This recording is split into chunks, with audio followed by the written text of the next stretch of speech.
1 మీద ఈరోజు detail project report ఇవ్వబోతున్నా. Gandhi స్టాచ్యూకి 5,000 కోట్లు ఖర్చు పెడుతున్నారు. ఎవడన్నా బుర్రుండేటోడు 5,000 కోట్లు ఖర్చు పెడతాడు ఆ స్టాచ్యూకి. స్టాచ్యూ కాస్ట్ 70 కోట్లు.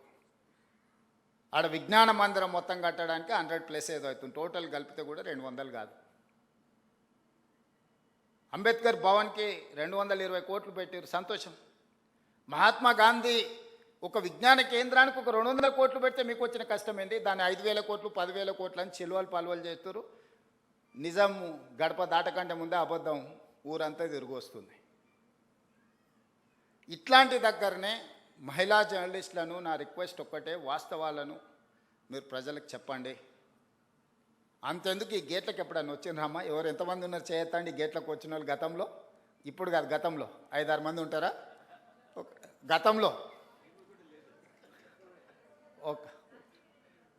అప్పుడు కాదమ్మా, రాజశేఖర రెడ్డి గారు ఉన్నప్పుడు ఇది ఇట్లా లేదు కదమ్మా.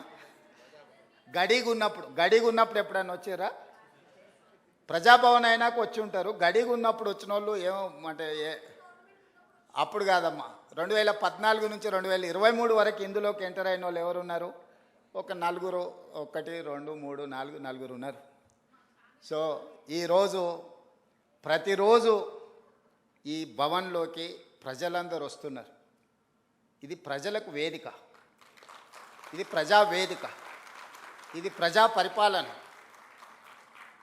ఏది నిషేధిత ప్రాంతం కాదు ఇది. తెలంగాణ ప్రజల్ని నిషేధిస్తే ప్రజలు మనల్ని నిషేధిస్తారు శాశ్వతంగా, ఇంతే. దీంట్లో ఏం పెద్ద థియరీ లేదు, పెద్ద ఇది లేదు. అంతకుముందు అప్పుడప్పుడు ఎప్పుడన్నా ఉత్సవ విగ్రహాలు పండుగల పూట వీధుల్లో చూపిస్తారు.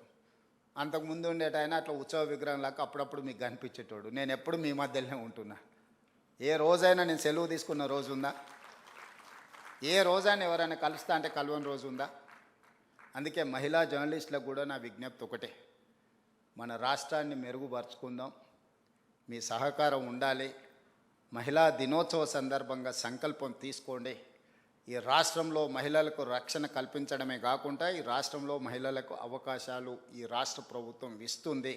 వీటిని సద్వినియోగం చేసుకొని దేశంలోనే మహిళా ప్రాధాన్యతతో కూడుకున్న రాష్ట్రంగా ఒక గొప్ప పేరు, గుర్తింపు మనం తెచ్చుకుందామని తెలియజేస్తూ మీ అందరి దగ్గర సెలవు తీసుకుంటున్నాను. ధన్యవాదాలు.